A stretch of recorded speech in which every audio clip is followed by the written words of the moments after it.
지난번 영상에서는 집을 사기에 앞서 부동산 공부를 시작하고 부동산 중개인, 즉 리얼터를 고용하고 오픈하우스를 다니며 하우스 헌팅을 하는 과정에 대해서 정리해두었다.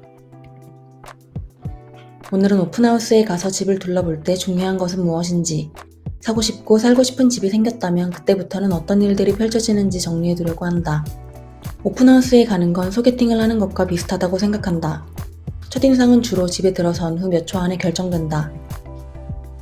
이 집 사진으로 봤을 때보단 별론데? 혹은 사진보단 실물이 나은데? 정도로 나뉜다. 그렇다면 집이 생각보다 별로라는 느낌을 받았을 때 해야 할 일은 무엇일까? 모든 사람에게 배울 점이 있듯이 모든 집에도 배울 점이 있다. 그 별로라는 느낌은 어디에서 오는 것인지 잘 살펴본다.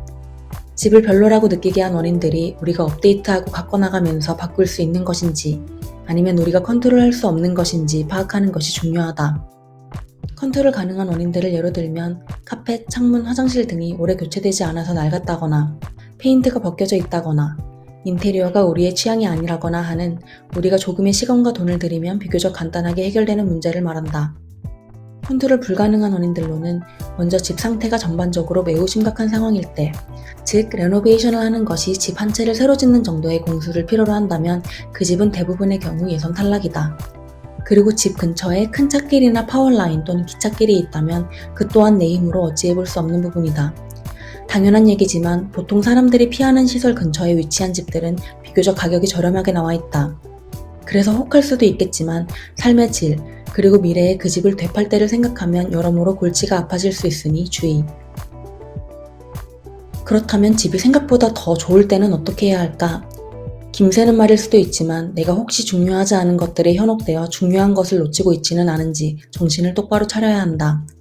예를 들어 집이 전반적으로 너무 깔끔하게 인테리어도 잘 되어 있고 정원도 예쁘고 데크 낭만적 무슨 일이야 같이 첫인상이 너무 좋을 수 있다. 하지만 내가 소개팅에 나간다면 평소보다 더 열심히 꾸미고 말도 행동도 조심하게 되는 것처럼 상대방도 마찬가지라는 점을 기억해야 한다. 다시 말해 조금 더 길게 생각하면 첫인상은 내 집을 살 때는 별로 중요한 부분이 아니다. 심층 관찰에 들어가야 한다. 집이 정말로 튼튼하게 지어져 있는지, 전기, 수도, 배관은 잘 관리되어 있는지, 나와 우리 가족의 라이프 스타일에 잘 맞는 구조를 갖추고 있는지 같이 정말 중요한 부분들을 야무지게 확인해야 한다. 그럼 정말로 오퍼를 넣어봐야겠다라는 생각이 드는 집을 만났다면 먼저 오픈하우스를 주관하고 있는 셀러 측 리얼터에게 오퍼 마감 기한이 언제까지인지, 매물에 대한 특이사항이 있는지, 집이 매물로 나온 이유는 무엇인지 등을 확인한다. 집주인이 급하게 다른 동네로 이사를 가게 되어 집을 내놓은 것일 수도 있고, 오래 살던 집주인이 돌아가신 후 자식들이 집을 처분하는 상황일 수도 있다. 집이 마켓에 나오게 된 이유를 파악하는 것은 필수적이라고 할 수는 없지만 우리의 경우 협상 조건을 정할 때 꽤나 유용하게 활용했다. 그리고 시간이 허락한다면 다른 날, 다른 시간대에 재방문해본다. 예를 들어 오픈하우스를 아침에 갔다면 다른 날 저녁 시간대에 재방문해보면서 동네 분위기는 어떤지, 이웃들은 어떤 것 같은지, 주변 교통 상황은 시간대별로 어떤지를 입체적으로 파악해둔다. 오퍼를 넣는 과정. 대출을 받을 은행에 프리어프로벌 레터를 요청해둔다. 이는 은행에서 바이어가 집을 살 때 필요한 돈을 빌려줄 수 있다라는 증빙서류로 사실 오퍼를 낼 때 이미 준비되어 있어야 하는 서류이기 때문에 조만간 집을 사야겠다라는 생각이 들면 미리 은행 담당자에게 요청하여 받아놓는 것을 추천한다. 다음은 우리 리얼터에게 오퍼를 넣고자 하는 매물의 주소를 알려주고 매물 분석을 요청한다. 리얼터는 MLS라는 부동산 업자들의 플랫폼에 접근이 가능하기 때문에 우리가 사용하는 부동산 앱에는 나와 있지 않은 집 관련 정보들을 더 많이 알 수 있다. 매물 분석 내용은 크게 매물의 가격대는 적정해 보이는지, 리얼터가 생각하기에 승산이 있는 오퍼 금액은 어떤 근거로 얼마 정도인지, 현 시점의 경쟁률은 얼마나 치열한지 등이다. 리얼터로부터 매물 분석 내용을 전달받았다면 이를 참고하여 오퍼 금액과 계약 조건, 즉 컨틴전시를 리얼터에게 알려준다. 컨틴전시의 조건은 크게 4가지가 있고 각각의 조건에 대해 우리가 취할 스탠스를 알려주면 된다. 컨틴전시를 유지할 것인지 포기할 것인지 말이다. 먼저 파이낸싱 컨틴전시는 바이어는 이 집을 사고 싶으나 어디까지나 바이어가 은행에서 충분한 대출을 받을 수 있게 되었을 때만 집을 사겠다는 조건이다. 인스펙션 컨틴전시는 바이어는 이 집을 사고 싶으나 집에 대해 속속들이 알지 못하는 관계로 바이어가 직접 고용한 인스펙터가 집 전반을 검사한 후 집에 특별한 이상이 없다는 사실을 확인한 이후에 계약을 진행하겠다는 조건. 어프레이저 컨틴전시는 매물의 가치가 적정하게 책정되어 있는지를 제3자를 통해 확인받은 이후에 계약을 진행하겠다는 조건. 홈세일 컨틴전시는 바이어가 지금 살고 있는 집이 팔리면 해당 매물 계약을 진행하겠다는 조건이다. 이제 리얼터가 우리가 원하는 조건을 담은 오퍼 신청서를 이메일로 보내주면 확인하고 서명한 뒤 리얼터에게 다시 토스한다. 리얼터가 우리를 대표하여 오퍼 레터를 셀러 측에 전달했다면 이제 결과를 기다리면 된다.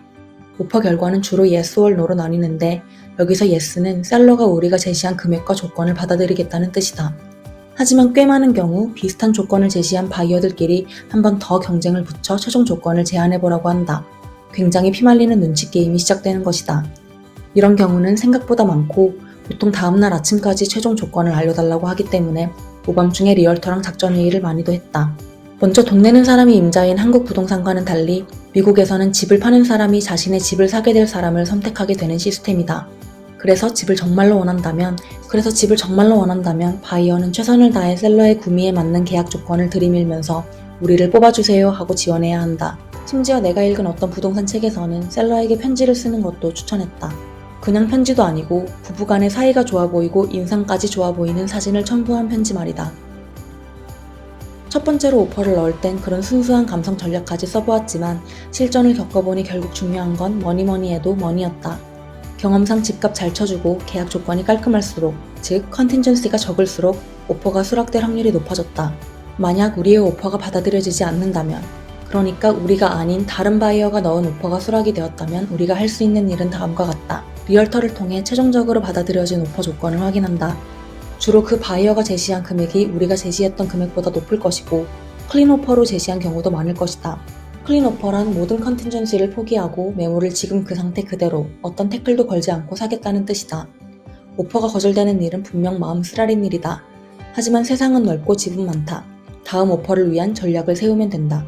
모든 좌절은 결국 좋은 집을 사게 되면 다 아름다운 추억이 된다. 만약 우리의 오퍼가 수락되었다면 이제부터 지난한 집 계약 프로세스가 시작되니 마음을 단단히 먹어야 한다. 먼저 대출 승인을 받아야 한다. 이는 30일 정도 소요되는데 우리는 이 시간 동안 당시에 살고 있던 아파트 계약 해지 과정을 알아보았으며 이사와 인테리어 공사와 관련해서 많은 이야기를 나누었다. 그 다음부터는 은행이 하라는 대로 하면 된다. 내라고 하는 서류를 내고 변호사를 고용하라고 하면 고용하는 등등 차근차근 하나씩 뭐든 처음 해보는 일이 다 그렇듯 정신만 똑바로 차리면 된다. 변호사 고용은 리얼터에게 믿을 만한 사람을 소개시켜달라고 해도 좋고 직접 구글로 검색하고 후보 몇 명을 추려 전화나 이메일로 컨택해서 가격 등을 비교해본 후 고용해도 된다. 우리는 별 이유 없이 후자의 방법을 택했다. 마지막으로 지금 살고 있는 집의 계약 해지 과정을 알아보고 진행시킨다. 가장 이상적인 시나리오는 지금 사는 곳의 계약이 만료되는 시기와 새 집의 최종 계약 시기가 맞물려 아무런 페널티도 내지 않고 이사만 가면 되는 상황이지만 우리 같은 경우 상황이 그렇게 딱딱 맞아떨어지지는 않았다. 그렇게 집주인이 된다. 끝.